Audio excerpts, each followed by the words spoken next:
Bom, primeiro eu queria agradecer a doutora Maria Hercília, de Volta Redonda, por ter aceito aí o convite. E foi um convite até para a gente conhecer, né, o serviço de vocês e vocês apresentarem também. Eu falei para você no início falar um pouco, né, do serviço de Volta Redonda, quais são os hospitais que vocês cobrem, o que vocês fazem. Eu sei que vocês têm vários planos aí para o futuro, que eu já estou sabendo. Muitas. E aí apresentar um caso clínico de nefrologia para a gente discutir. Então, doutora Maria Ercília, obrigada aí por ter aceito mais uma vez, em nome da Sonerge. E agora eu vou passar a palavra aí para você. Tá joia. Bom, eu que agradeço, né, essa oportunidade da gente estar aqui.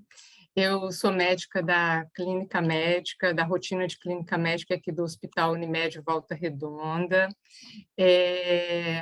Agora, recentemente, a gente ganhou um presente, né? A Unimed, ela fez uma parceria com um grupo de nefroclínicas lá de Belo Horizonte, com Daniel Calazans, com Pedro, com Fernando Lucas e o José Neto. É uma honra a gente estar participando aí com essa parceria com eles.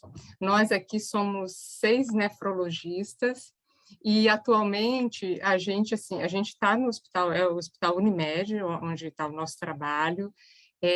Agora está o serviço da unidade dos agudos, que a gente está dando assistência, e está sendo construída a clínica de hemodiálise dos crônicos, né? Que a obra já está bem adiantada, acredito que até outubro já deve estar inaugurando, e para a gente dar continuidade ao nosso serviço aqui de nefrologia.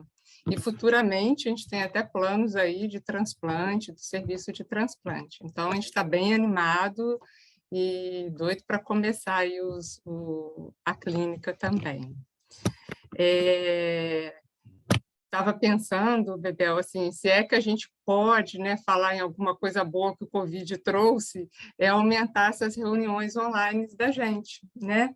Que com isso a gente acaba, é o que você estava falando aí antes, aproximando a gente aqui do interior, dos grandes centros, para a gente poder discutir conduta, discutir casos. E esse caso clínico que eu escolhi para estar conversando aqui é um caso clínico de um paciente assim que ainda não tem diretrizes assim formadas para tratamento. Então foi aonde eu decidi trazer para discutir e ouvir a experiência de vocês também, tá? Então vou começar aqui a apresentação, tá?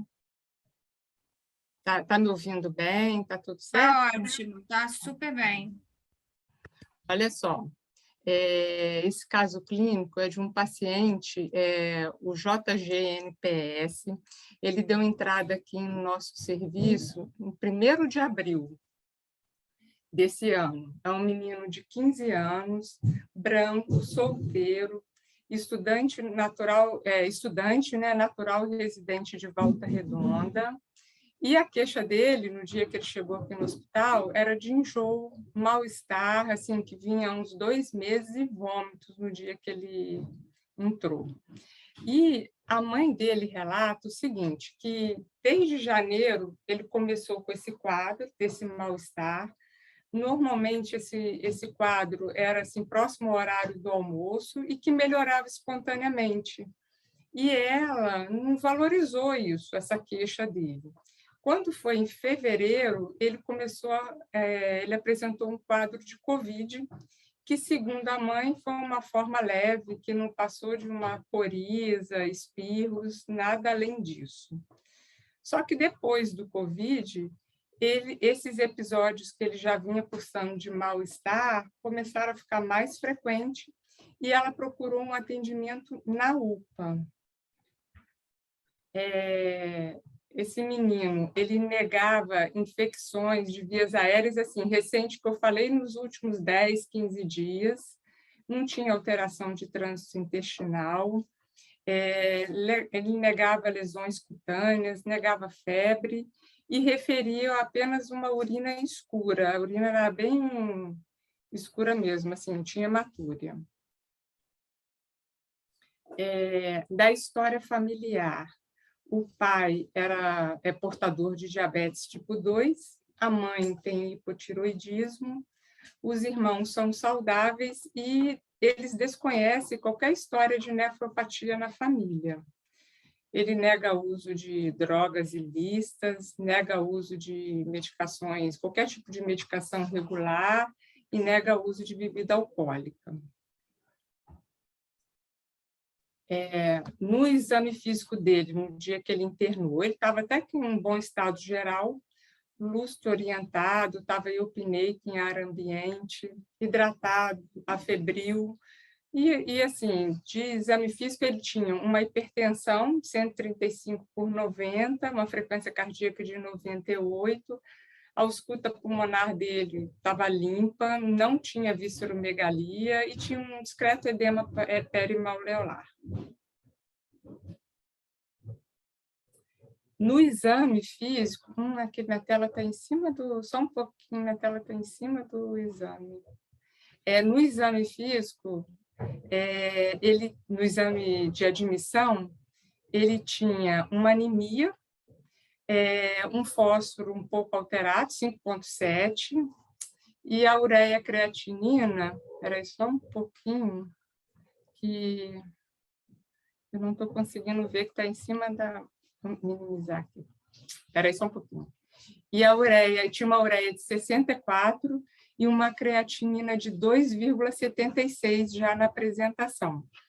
E no exame de urina, tinha uma proteinúria, uma hematúria e ao raio-x nenhum sinal de infecção e nem congestão. Foi prescrito para ele uma dieta hipossódica, captopril SOS, sintomáticos e o controle da diurese. E no dia 4 de abril, foi solicitado o parecer da nefrologia. Esse paciente inicialmente ficou junto com a pediatria, porque ele tem 15 anos, aí depois que foi solicitado o parecer para a gente, e ele acabou sendo acompanhado pela gente.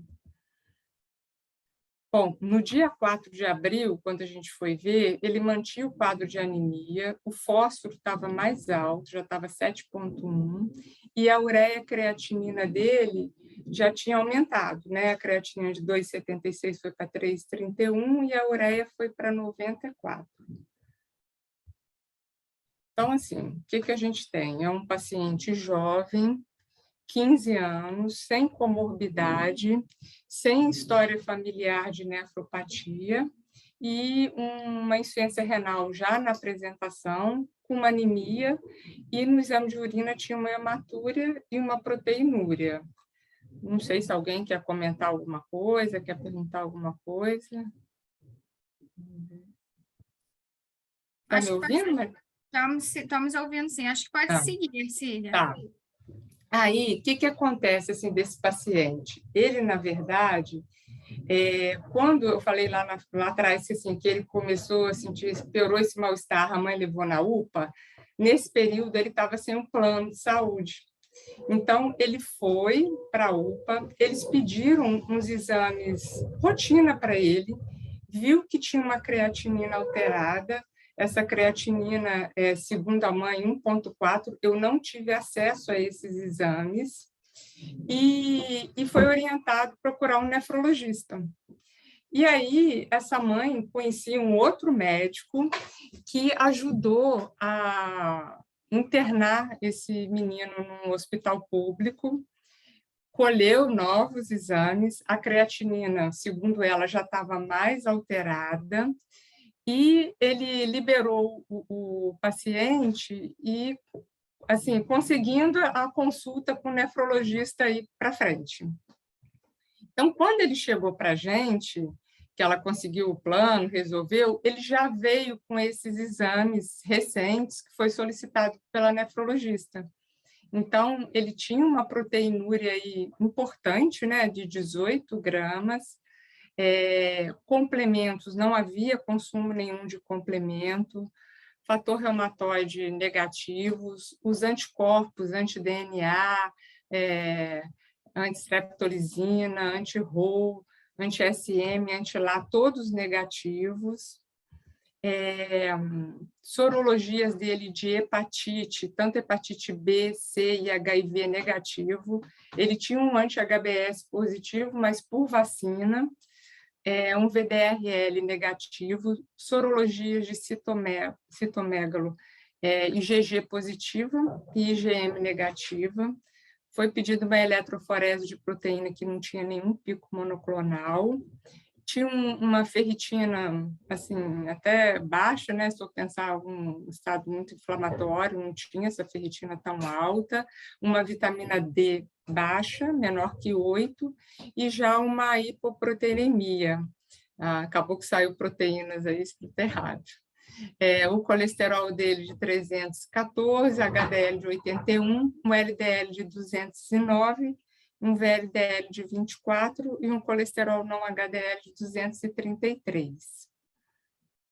Bom, o que a gente fez? A gente começou o inibidor de ECA para ele, porque esse paciente ele começou a ficar mais hipertenso, e também pela própria proteinúria, né? A gente iniciou o inibidor de ECA, uma enoxaparina profilática, uma rosuvastatina. Começamos uma ivermectina profilática para iniciar a metilprednisolona, um pulso, que depois a gente seguiu, né, com prednisona oral. Pedimos o ultrassom de vias urinárias, esse ultrassom, os rins estavam de tamanhos normais, não tinha alteração de ecogenicidade, e a gente indicou a biópsia renal. Só que essa biópsia a gente só conseguiu no dia 12 de abril. As biópsias aqui são realizadas por radiologista intervencionista, ele faz guiado por TC. Então, essa biópsia foi feita no dia 12. E na evolução desse paciente, mantinha anemia, e a função renal, a gente pode ver que essa função só foi, né, piorando aqui, ureia e creatinina. E a proteína também, a albumina dele, de 2,2, foi caindo para 2, para 1,8. E ele, clinicamente, foi ficando mais hipertenso, assim, claro, ele também estava com corticoide em doses altas, que também ajudava a isso, a gente sabe, com edema de membros inferiores, uma pequena ascite e uma congestão pulmonar, que a gente teve que ajustar a medicação dele, iniciado por diurético, e uma piora progressiva da função renal, que a gente acabou tendo que iniciar hemodiálise. Porque, assim, o resultado dessa biópsia demorou muito. A gente demorou uns 15 dias para conseguir o resultado. E, nesse inteirinho, ainda teve feriado. Então, foi mais complicado para a gente conseguir o resultado dessa biópsia. Pode falar o resultado? Alô? Acho que não estão me ouvindo. Tá? Pode falar sim. Tá, peraí. Peraí, eu vou para o laudo. É que o meu estava dando eco aqui, mas pode falar, Maria. Deu eco aqui. Bom, a biópsia renal dele veio uma glomerulopatia colapsante, já com uma fibrose intersticial e uma atrofia tubular leve.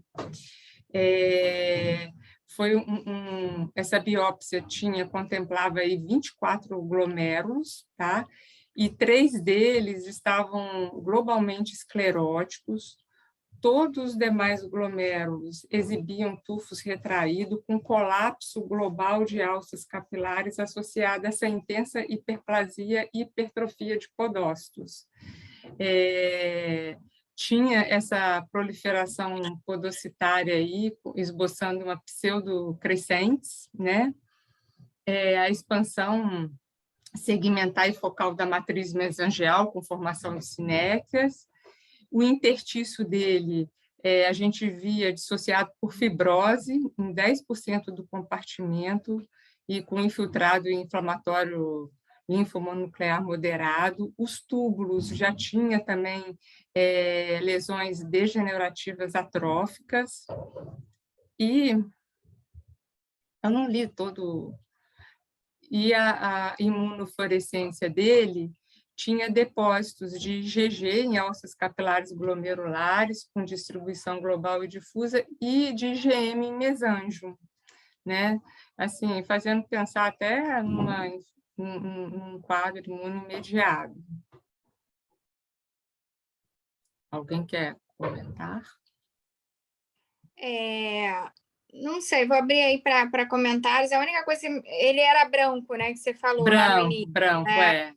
E a família não era parda, não tinha, assim, miscigenação familiar assim, não, né? Não, que eu ficasse sabendo, não. Assim, dos irmãos, pais, não. Vou abrir aí para as pessoas. Alguém quer comentar? Pedro, vi que tem pessoas... Fernando Lucas está na plateia. Fernando Lucas Olha está que na chique! plateia. De Minas aí, prestigiando. Não sei se alguém quer fazer algum comentário. Eu ia pedir, Bebel, só para a Cília lembrar o nexo temporal com o quadro de Covid dele, o início dos sintomas, só para Olha só, lembrar. segundo a mãe, esse quadro de Covid dele foi em fevereiro, em meados de fevereiro, segundo a mãe, ela não soube precisar a data. E ele começou a apresentar esse quadro em março, entendeu? Assim, ele foi chegar para a gente só dia 1º de abril, só que no início de março ele já estava sendo avaliado na rede pública. Eu prestei atenção nisso também no início, que a gente realmente viu algumas gestos, né, pós-Covid, e tem uma relação aí, eles chamam até de Covan, né, que eles falam, em alguns artigos, né? Assim, me chama até, eu, né, quando sempre tem um paciente branco, assim, com gesto colapsante, me chama mais atenção, né? Porque a gente costuma ver, principalmente a questão lá do APOL1, que você vai falar, provavelmente, ligada às etnias negras, pretas, né? Então, os que eu tive, né? Eu tive 2 pacientes dessa faixa etária, eles logo após abriram um quadro de diabetes autoimune, entendeu? Então, eu não sei, assim, realmente a etiologia é difícil, né, de caracterizar, mas é sempre desafiador aí, né? Não sei se tem alguém que esteja assistindo que queira fazer algum comentário, pessoal. Por favor, se tiver, bota no chat ou levanta a mão para a gente poder ver. Conrado, abre aí a voz para Conrado. Vamos lá, nosso vice-presidente. Por favor, Conrado. Karine, bota o Conrado, por favor. Conrado vai falar aí. Não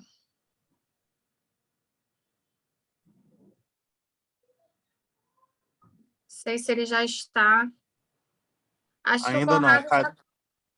Karine, bota o Conrado, por favor. Ele está se conectando.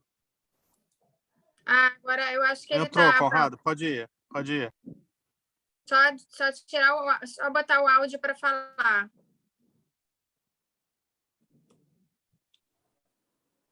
Pronto, acho que agora vai. Oi, estou me ouvindo? Boa noite, Maria Cília, boa noite todo mundo, Bebel, Pedro. Uma coisa que eu achei interessante nesse caso foi a imunofluorescência, né? Porque não é absolutamente comum você ver IgG em alça capilar em gesto qualquer que seja dela, né? Nefropatia, inclusive nefropatia colapsante também. Eu sei que eu acho que tem na literatura relato de coexistência de membranosa com nefropatia colapsante, né? É bom não usar o termo nem gesto colapsante, na verdade é quase uma entidade à parte, né? Isso. Esse paciente teve antiplaco dosado? Não, o que a gente dosou foi anticorpo, a gente dosou assim, anticorpo antimembrana basal, que veio negativo, e o antiplá não. Também assim, não seria nem a faixa etária, né? Por isso, assim, seria bem... Eu achei interessante essa imunofluorescência dele aí. Sim. Não sei se tem mais Oi? alguém na plateia aí se quer, mas é verdade, a imunofluorescência não é muito usual, né? Essa imunofluorescência. Essa biópsia foi para onde, Maria Ercília? Para Belo Horizonte, Foi Stanley. para o Pardini. Ah, Não, tá. não foi para o Stanley, não. Bom, acho que pode continuar aí, né? Se você quiser continuar a apresentação para a gente ver o que aconteceu, enfim. Eu coloquei aqui para eu falar um pouquinho da glomerulopatia colapsante e depois eu voltaria para falar o que aconteceu. Pode ser? Lógico, você que manda. Tá, espera aí só um pouquinho. Então, assim, só falando assim, eu fiz bem resumido para não ficar cansativo sobre a glomerulopatia colapsante, né, que, como já foi falado, a gente fala GESF, glomerulopatia, mas pela evolução que esses pacientes têm, pelo prognóstico, hoje em dia é considerada até, né, uma entidade à parte, né, com uma evolução bem diferente da GESF clássica. Então, a gente sabe que a colapsante é mais frequente observada em pacientes com HIV, né? Também chamada como a nefropatia associada ao HIV, o IVAN.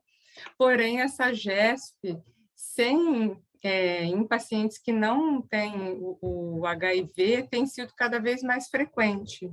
E até, assim, em revisões de biópsias e em estudos retrospectivos também. Mas seja ele associado ao HIV ou não, os distúrbios geralmente aparecem como uma síndrome nefrótica e na biópsia mostra esse colapso capilar global ou focal e o enrugamento da membrana basal glomerular, né, nesses segmentos colapsados aí, sem estar com a cápsula de Bowman aderida. E, na maioria das vezes, a lesão colapsante afeta mais de 50% dos glomérulos. E, nesses casos, até a evolução é pior.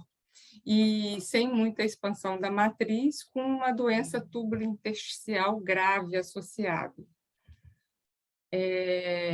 A epidemiologia, assim, a incidência não associado ao HIV não é clara, mas parece que está crescendo.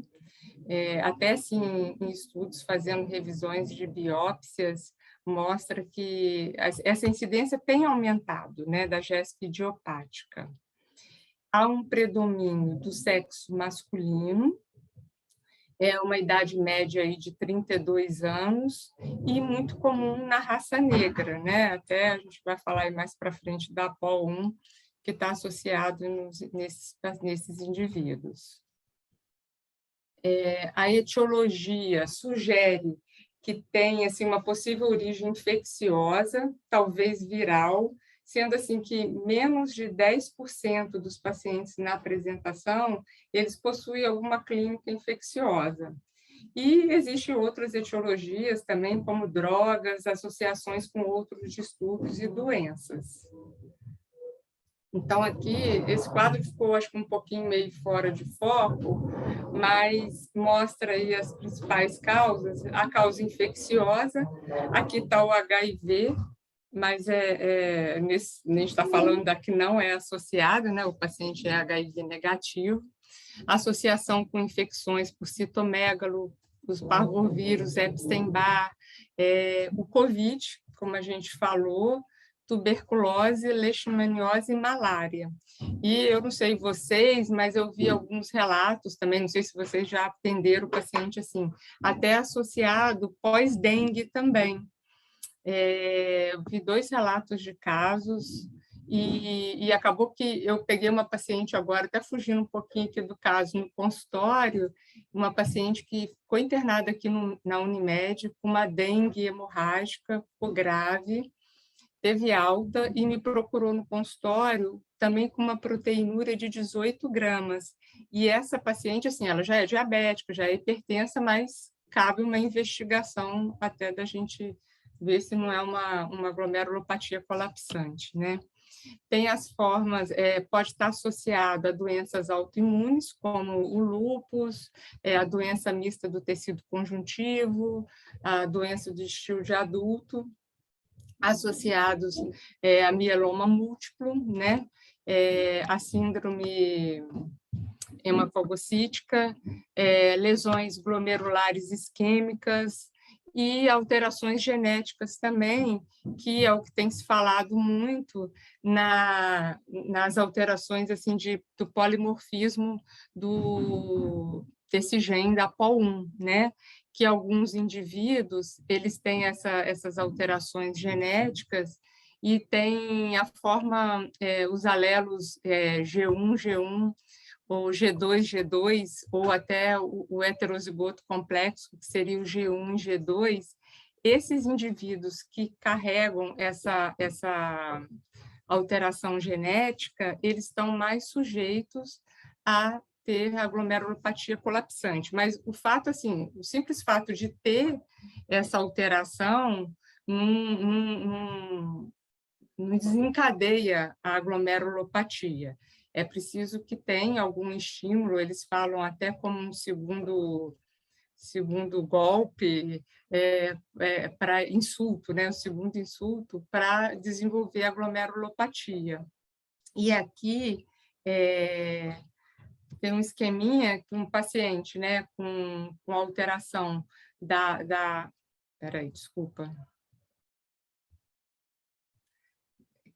alteração genética aí, né, da POL1, em presença da infecção aí com vírus do COVID, com a liberação de citocinas, de interferon, acaba causando essa desordem toda no glomérulo, nesse indivíduo suscetível, causando a glomerulopatia colapsante.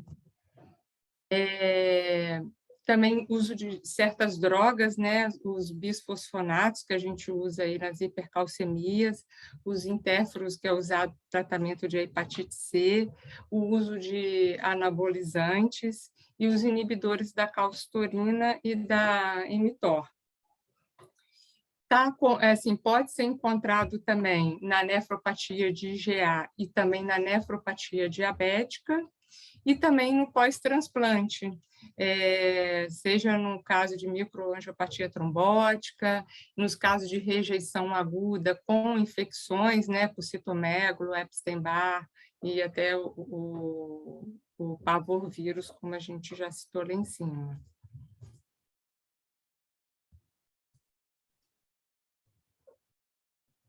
O quadro clínico, normalmente é um paciente que apresenta uma síndrome nefrótica importante, né? Assim, proteinúrias acima de 10 gramas, uma disfunção renal já na apresentação com uma creatinina acima de 2, hipertensão arterial, essa hipoalbuminemia e dislipidemia associada a essas proteinúrias importantes.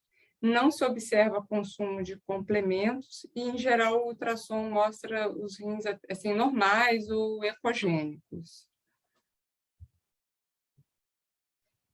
O diagnóstico, quando a gente vai suspeitar, é exatamente isso, né? Quando você se depara com esses pacientes, com essa proteinúria importante, com essa insuficiência renal, atento a esses pacientes, principalmente da raça negra, que pode estar associada essa alteração genética aí da APOL1, e aí cabe a gente pedir uma biópsia para a gente estar confirmando o diagnóstico, mas essa história clínica sempre é importante, assim, investigar essas infecções, né, o uso dessas medicações ou dessas outras condições aí associadas que a gente comentou. A patologia, por definição, né, o colapso da GESP está associado ao colapso segmentar e global e à esclerose desses tufos glomerulares, mas o que diferencia mesmo da GESP clássica é essa marcada hipertrofia e hiperplasia das células epiteliais glomerulares, acima aí das áreas colapsadas do tufo, e até as pseudos crescentes, né? E, frequentemente, lesão tubular grave, com as dilatações císticas dos túbulos preenchidos com cilindros proteináceos, né? Essa transformação microcística proliferativa, e a degeneração tubular, e o enrugamento e retração da membrana basal glomerular. Quanto ao tratamento, assim, não há nenhum ensaio clínico, nem nenhum estudo assim grande que mostra para a gente assim, orientação, diretrizes para o tratamento. Tudo que eu achei foi baseado em opinião, sugestões, ou assim, baseado em estudos também retrospectivos, mas assim, ainda não tem nada estabelecido, uma diretriz estabelecida. Então, o tratamento das medidas gerais, o controle da pressão arterial, minimizar essa proteinúria, né, o IECO e o BRA, e tratamento da dislipidemia, mas com o objetivo de evitar aí as doenças cardiovasculares, essas complicações. Então, eu separei assim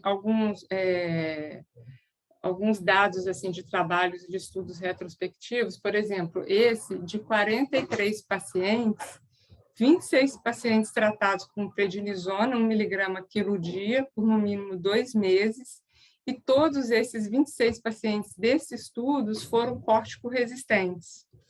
E 6 pacientes dele foram tratados depois com a ciclofosfamida, 1 teve remissão parcial, e 3 com ciclosporina, sendo que 1 teve remissão completa e 1 remissão parcial. E desses 43 pacientes, 22 deles acabaram evoluindo mesmo para diálise, para o estágio 5 da insuficiência renal. Um outro estudo, 15 pacientes foram submetidos a tratamento, assim, 7 com prednisona e 8 com prednisona e ciclofosfamida. Em 5 anos, todos esses pacientes estavam em hemodiálise, mostrando mesmo assim essa evolução ruim que a gente tem, essa resistência ao corticoide. E outros autores sugerem fazer prednisona 120 miligramas em dias alternados, nos primeiros 2 meses, né? Depois ir reduzindo 20 miligramas a cada 2 semanas, até atingir 40 miligramas em dias alternados, totalizando aí os 6 meses de terapia. E para os pacientes que têm uma proteinúria maior que 10 gramas, uma hipoalbuminemia grave menor que 2, e uma função renal maior ou igual a 45 ml por minuto de clearance, de taxa de filtração glomerular, adicionar inibidores da calcinorina, ou a ciclosporina ou o tracolimus. E para aqueles pacientes com taxa de filtração menor que 30, evitar o uso dessas medicações, o inibidor da calcinerina, para evitar o risco adicional de nefrotoxicidade, onde ele sugere o rituximab, fazer 1 grama, né, e repetir 15 dias após a primeira dose. O monitoramento para pacientes com corticoterapia, exames a cada 2 a 4 semanas, nos primeiros 2 meses, e se permanecer estável, realizar exames mensais. E aqueles pacientes com ciclosporina, manter os níveis séricos de 125 a 225 e do tracolimus entre 5 a 10 miligramas por ml. E no transplante, assim, a doença recorrente, ela pode ocorrer, assim, apoiando talvez a presença de um fator circulante patogênico, e a glomerulopatia colapsante, de novo, no halo enxerto, também foi descrita e pode estar associada à rejeição aguda, principalmente aqueles pacientes com infecções virais, né, que são comuns, né, o citomegalo, associado também à isquemia glomerular por oclusão vascular aguda, o aterembolismo ou necrose cortical.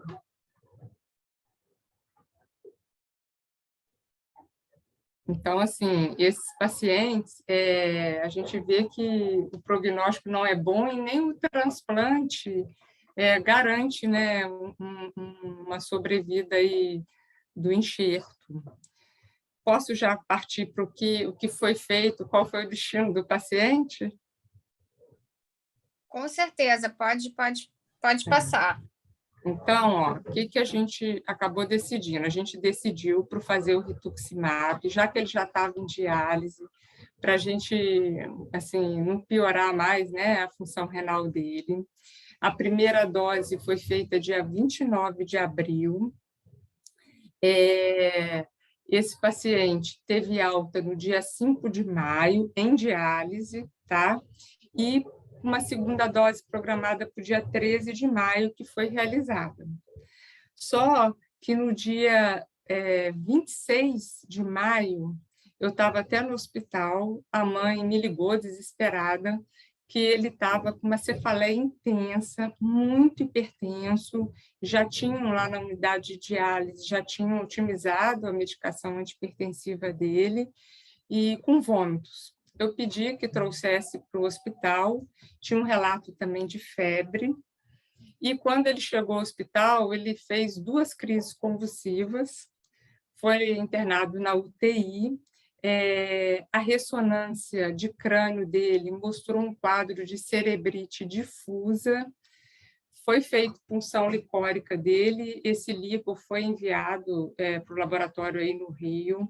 Todo o painel viral dele, cultura para bactéria, tudo veio negativo, um lipo inocente.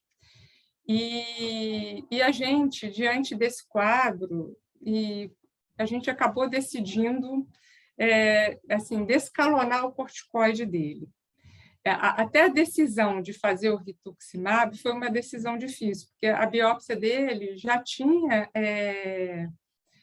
áreas de fibrose, né? Um paciente assim, que estava evoluindo insatisfatoriamente, e aí, mas por ter 15 anos, a gente quis tentar dar uma chance e fazer o rituximab. Mas, diante dessas complicações que ele teve, a gente achou por bem assim, descalonar esse corticoide, e aí ele teve alta bem. Quando foi final de maio, ele reinterna, novamente aí ele interna com um quadro de Covid, aí ele fez um quadro respiratório grave, com uma pneumonia importante, tanto a pneumonia viral associada à pneumonia bacteriana. Por pouco ele não foi necessário ventilação mecânica para ele. E hoje ele, sim, ele já recebeu alta, já retornou ao meu consultório, agora está bem, né? Sem um corticoide, já está bem melhor, sem edema, sem aquela face de corticoide, e está bem. E a mãe esperançosa e ele com transplante renal. Então, é isso que eu queria compartilhar com vocês. Bom, queria agradecer a Maria Ercília primeiro, porque eu sei que, como ela disse, eu fiquei catando ela para apresentar a sessão. Eu sei que ela se dedicou aí para fazer essa sessão acontecer. Então, muito obrigada aí, em nome da Sonerd mesmo. Acho que é super importante o serviço de Volta Redonda estar aí se apresentando e mostrando para o pessoal quem vocês são. Mas eu vou abrir para ver se alguém quer fazer um comentário. Acho que assim, é um caso desafiador mesmo. Gesto colapsante, para mim, é sempre um diagnóstico que a gente fica um pouco desanimado, porque a gente sabe que a maioria das vezes esse paciente vai evoluir para diálise, muitas das vezes em menos de um ano. Eu tive um quadro de gesto colapsante numa paciente jovem esse ano, porém, ela foi logo depois da vacina do Covid. A gente não tem, assim, a gente acha que tem uma relação causal. Eu consegui, era uma menina negra, eu consegui fazer o APOL1, ela tinha G1 e APOL1, então, assim, ela tinha realmente alto risco, e eu acho que a vacina serviu como, né, o segundo hit, né, o gatilho lá para ela desencadear a doença, né? Eu estou preparando ela para diálise, mas é uma menina que só pela biópsia, assim, não deu para a gente fazer muita coisa. E aí a grande discussão que aí eu abro para o Pedro, né, na verdade vejo quem quer falar, é o transplante renal, que é sempre desafiador, mas assim, eu acho que esse paciente, Maria Ercília, apesar dele ser branco, existem vários grupos fazendo essa pesquisa de APOL1 e gestos colapsantes. Eu acho que vale a pena entrar em contato. Aqui no Rio, acho que a gente tem o Jorge lá na UF, acho que ele está... Né? Em São Paulo, não sei se para vocês é mais fácil, tem o Prício, na Unifesp, que ele está fazendo uma tese de doutorado dele, então é só você coletar o sangue do paciente no papel filtro, filtro de café mesmo, pega o endereço e envia para ele. Em 2 semanas ele te dá o resultado. Eu acho que vale a pena até para você ter o estudo desse paciente, né? Eu acho que provavelmente ele vai ser negativo, né? Mas a gente se surpreende. Mas eu acho que vale a pena a gente fazer o estudo da PO1. E aí eu vou abrir aí para ver se tem alguém, né? Pedro, já vi que tinha aberto o microfone, se não quer comentar. E parabéns, assim, é realmente um caso difícil. Não sei se eu faria muitas coisas diferentes que vocês fizeram, né? Mas de tratamento, assim, nesses pacientes, vocês, assim, fazem alguma coisa além do corticoide? Vocês expulsam? Eu geralmente uso ciclosporina quando tem a função renal boa, né? Assim, quando a gente consegue pegar ainda com uma função renal relativamente boa, eu uso muito o inibidor de calcinurina, né? Não tem como, às vezes uma ciclofosfamida, mas eu gosto muito do inibidor de calcinurina, que esse paciente já tinha 3 de creatinina, né? Então, assim, é muito você manejar, porque você vê realmente quando você começa a inibidor de calcinurina, nesses casos, eles pioram a função renal. Então, assim, eu acho que você optou pelo rituximab, que não foi uma, assim, não, acho que é o que você tinha na mão ali, porque realmente inibidor de calcinurina não tinha como usar. E esse ciclofosfamida, às vezes, também num paciente tão jovem assim, não sei se valeria a pena, mas acho que não é uma doença que realmente a gente fica um pouco de mãos atadas, né? Então, vou passar aí, Pedro. Queria parabenizar a Ercília, ficou muito bem compilado o caso. Isso que a Bebel falou é o Persil lá no Maranhão, né? O Bebel que faz a hibridização in situ, em amostra? Então, o Précio, ele é da Unifesp, mas ele tem um convênio com o Dr. Phil no Maranhão, então eles trabalham em conjunto com tese aí de APOL1. Então, depois eu te dou o contato para você entrar em contato com ele. Ele é super legal. E aí até eles têm um registro, Ercília, que dá para acessar na internet. A gente botou um caso nosso lá também, foi numa transplantada, é bem simples. Eles estão compilando isso aí para tentar ter esse registro de nefropatias, glomerulopatias associadas ao COVID, né?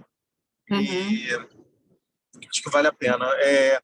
Eu acho que, puxando um pouco para o lado do transplante que a Bebel falou, eu acho que nenhum doente não merece ser considerado para transplante, independente do risco de recorrência. Quanto à questão de possivelmente usar um doador vivo, eu acho que o APO1 entra aí nesse cenário como talvez uma ferramenta a mais para a decisão, né?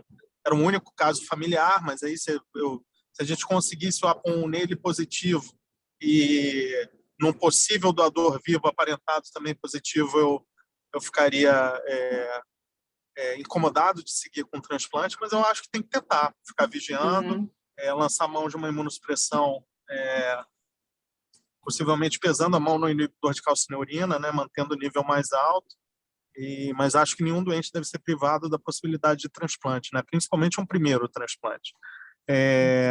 E queria antes aproveitar uma discussão que a gente teve essa semana no grupo da Sonerge, da importância do nefrologista resgatar a biópsia para si, né? Você vê que a Ercília falou que muitos serviços, a maioria dos serviços hoje, a gente teve essa discussão essa semana, quem faz a biópsia acaba que é um radiologista intervencionista, e aí eles fazem bem, os colegas fazem bem, você vê, a amostra foi muito adequada, 24 glomérulos, mas é uma coisa que a gente tem que puxar para a especialidade como um procedimento nosso, mas mais do que isso, não estou falando em exclusivismo, exclusividade, não, mas muito de ter o doente na mão. Assim, não, eu vou biopsiar o doente, eu não tenho que pedir para um colega, para ele ver quando tem tempo na agenda, para marcar, não, eu vou lá e biopsio.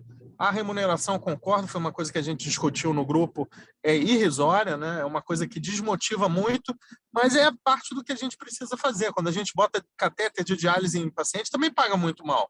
Mas é uma coisa que a gente precisa fazer para o nosso serviço fim. Eu acho que a gente tem que levar a biópsia para esse sentido também. Devemos buscar uma remuneração melhor, não estou dizendo que não, mas eu acho que é um procedimento muito importante do nefrologista para isso, para a gente ter o cuidado integral do paciente e muitas vezes conseguir agilizar nossas condutas, né?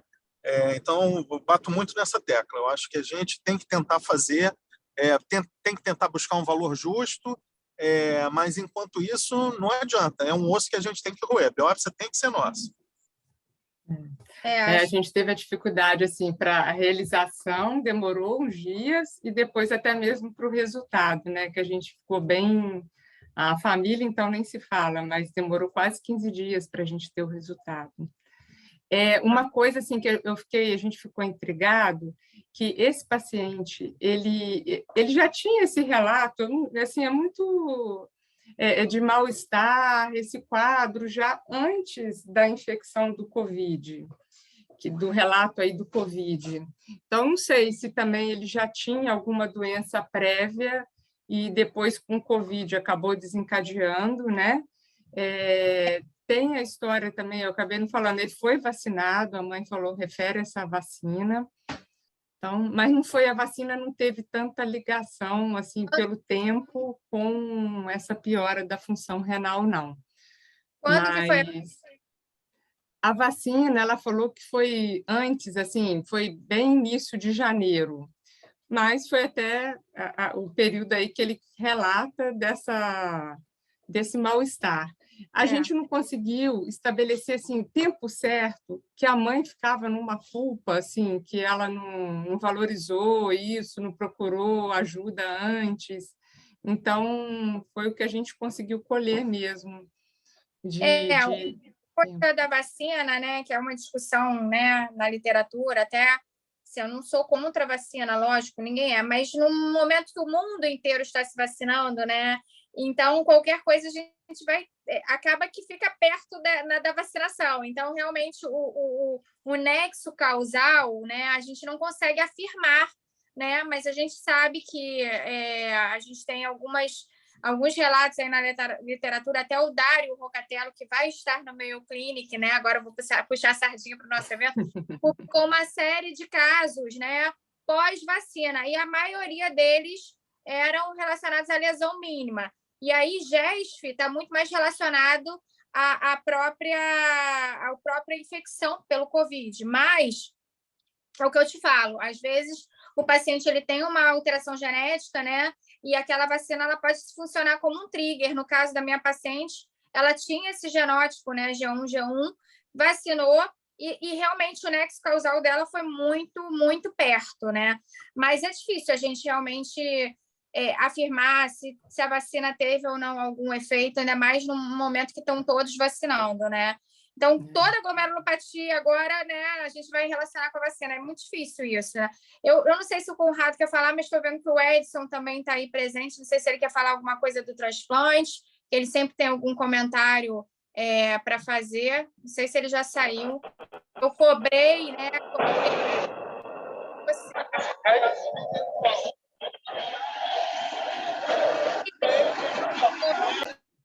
Ele estava no jogo do Flamengo, ele está no jogo do Flamengo, só pelo áudio. Conrado, não quer fazer algum comentário, não?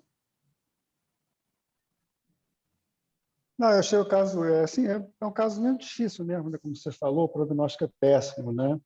E a característica dele é claramente de histolose colapsante pura, né? Eu só fiquei com aquela coisa da imunofluorescência, porque a gente teve um caso agora, recentemente, no UP, né, que era um senhor de meia idade, um quadro de insumo nefrótico, enfim, de biopsiou, e essa biópsia foi, inclusive, para São Paulo, não lembro exatamente por quê. Aliás, a gente que viu primeiro. Mas essa biópsia, ela tinha, o que o doente tinha? Vamos dizer, 15 glomérulos, ele tinha 2 glomérulos com uma GESF sem especificidade, mas como você via a imunofluorescência dele, tinha um IgG em alça capilar, bem marcado. Aí a gente ficou encucado com aquilo, né? Não tinha lesão de membranose na ótica, essa que era a questão, né? A espessura da membrana basal era normal. Aí sim, a gente mandou a biópsia para São Paulo e a Denise fez o antiplá na imunofluorescência e foi fortemente positivo, entendeu? Então, o doente, na verdade, tinha uma membranosa tipo 1, que não chega a espessar a membrana basal, mas tinha uma lesão de GESF associada àquilo dali, né? Só para lembrar que você pode ter sobreposição de glomerulopatias, né? E, de repente, não sei, esse garoto tinha uma membranosa junto, né? Talvez associado não ao antiplá, enfim, para justificar essa IgG da imunofluorescência. Só isso que eu queria comentar. É interessante mesmo. Esses casos assim, o que ajuda nesses casos uma coisa que a gente não faz, né? Que é a eletrônica, né? Porque a eletrônica, você vê os depósitos intramembranosos, se for o caso, né? Que ajuda no diagnóstico, e você fazer o trabalho completo por imunistoquímica da parafina na própria imunofluorescência, né? Que aí você faz o anticolar, enfim. Mas são coisas que no Rio a gente não tem acesso, infelizmente. Sim, com certeza. Bom, Ercília, parabéns mais uma vez. Obrigada. Muito legal você ter aceito. Sei que você, com as dificuldades aí, fez a apresentação, enfim, mas foi muito bom. E parabenizar aí pelo caso, falar que a gente está disponível aí, como o Pedro falou, né? Eu acho que esse é um menino de 15 anos, ele merece transplantar mesmo, né?